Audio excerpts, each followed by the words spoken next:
Hey everybody, welcome back.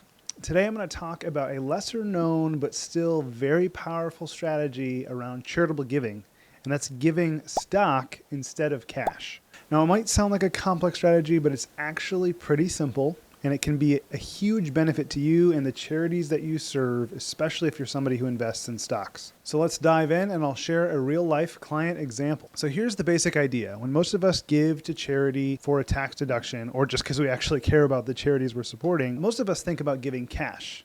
A lot of times that can be writing a check. More common nowadays is submitting a gift online or setting up some sort of monthly contribution to the charities that you love. But if you own stocks or appreciated assets that have gone up in value, giving those instead can be a great tax-saving move. Now, normally when you sell a stock that has gone up in value, you're going to have to pay capital gains tax on the difference between what you bought it for and what it's worth now. So you're looking at a tax hit. But if instead of selling the stock, you actually give it directly to the charity, there's no capital gains tax for you or the charity in this situation. You bypass the tax altogether. This approach allows you to give the full market value of the stock to the charity, not just what's left over after taxes. I recently helped some clients save about $5,000 in capital gains tax using this strategy. Here's how it worked. Now, years ago, my clients bought some stock for about $10,000, and as of today, it's worth nearly $44,000. That's a gain of about $34,000. Now, their approach before we worked together was to actually use this stock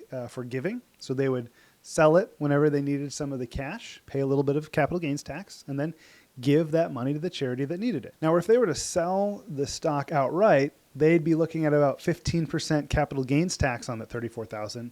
Which is right around $5,000 in capital gains taxes. After talking it over with our clients, they decided they're going to move forward with donating that stock to charity directly, instead of selling and then giving the cash. So now they're not going to have to pay the tax on selling it, and the charity still gets the same benefit, maybe even more than they did before. The charity can receive the stock and sell it and get that money and turn it into something for their mission, because charities are tax-exempt organizations. Now here's what's awesome. The client actually gets an income tax deduction of that full $44,000 in this situation, even though they only paid $10,000 for the stock originally years ago. It's pretty amazing. One quick important caveat, the strategy only works for stocks that you hold in a brokerage account, so it couldn't be something that you invested in like a 401k or an IRA. And secondly, it only works with appreciated assets that have been held for more than a year. In those instances, the stock would be considered a long-term capital gain, and those are the only ones that you can donate for fair market value. If you just bought the stock or you haven't held on to it for a year, the donation would be limited to whatever you paid for it or the basis, and usually the benefit isn't as much in that situation. Let me just jump in really quickly to talk about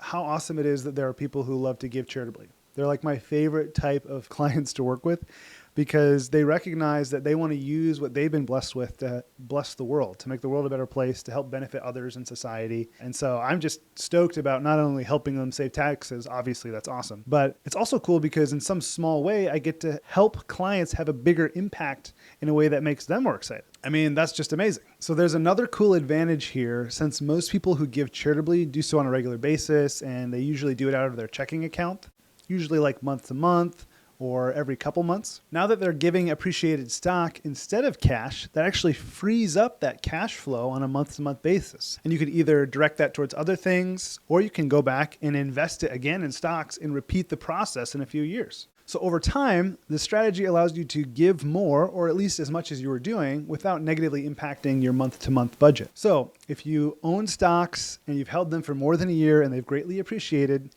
giving those directly to charity instead of selling and then giving cash can be great for both your taxes and your charitable goals. Now, it's always a good idea to talk with your financial advisor or a tax professional like an accountant, just to make sure you're following all the rules. And don't forget to keep your receipts if you do want to get a tax deduction at the end of the year. Yes, this is an awesome strategy to help you save on some taxes and really just maximize your finances, but it's just one small part of a big financial plan. You want to make sure you're heading in the right direction, that you're saving enough money, and you really know if you're on the right trajectory. So continue to follow along and we'll help you do just that. Have a good day.